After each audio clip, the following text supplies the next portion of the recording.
চালের গুঁড়ির ঝামেলা ছাড়ে আজকে আমি সুজি আর আটা দিয়ে এই মজার পিঠাটা করব। 1.5 কাপ আমি ময়দা নিয়ে নিয়েছি, 1 টেবিল চামচ আমি সাদা তিল, সামান্য লবণ আর একটু তেল দিয়ে এটা আমি মেখে নিব। এটা অনেকটা ব্রেড ক্রাম্পের মতো হবে, একটু ডলে ডলে সময় নিয়ে মেখে নিতে হবে। যখন এটা মিক্স হয়ে যাবে তখন পানি দিয়ে একটু ডো করব। এর আগে আমি 1 মুঠের মতো একটু গুঁড়ি আমি তুলে রাখবো।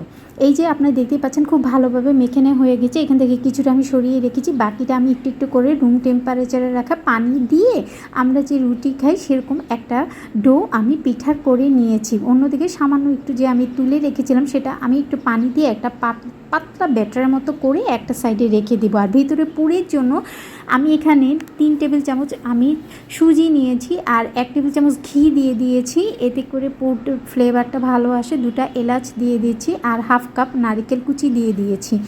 এখন আমি খুব ভালোভাবে নেড়ে চেড়ে নর্মাল দুধ আর আরও টেস্টি করার জন্য 2 টেবিল চামচ আমি গুঁড়া দুধ দিয়ে পুরটা রেডি করে সাইডে রেখে আমি পিঠার ডোটা খুব ভালোভাবে লম্বা করে নিয়ে আপনারা দেখিয়ে বুঝতে পারছেন সবগুলো এভাবে কেটে তারপরে আমি ব্যাটারে মিক্স করে মিডিয়াম আঁচে ভেজে নিয়েছি। অন্যদিকে শিরা করে নিয়েছি, শিরাতে আমি পিঠাগুলো এভাবে ভিজিয়ে নিয়েছি। মজার মুচমুচে সুজি দিয়ে পিঠা কিন্তু একদম রেডি।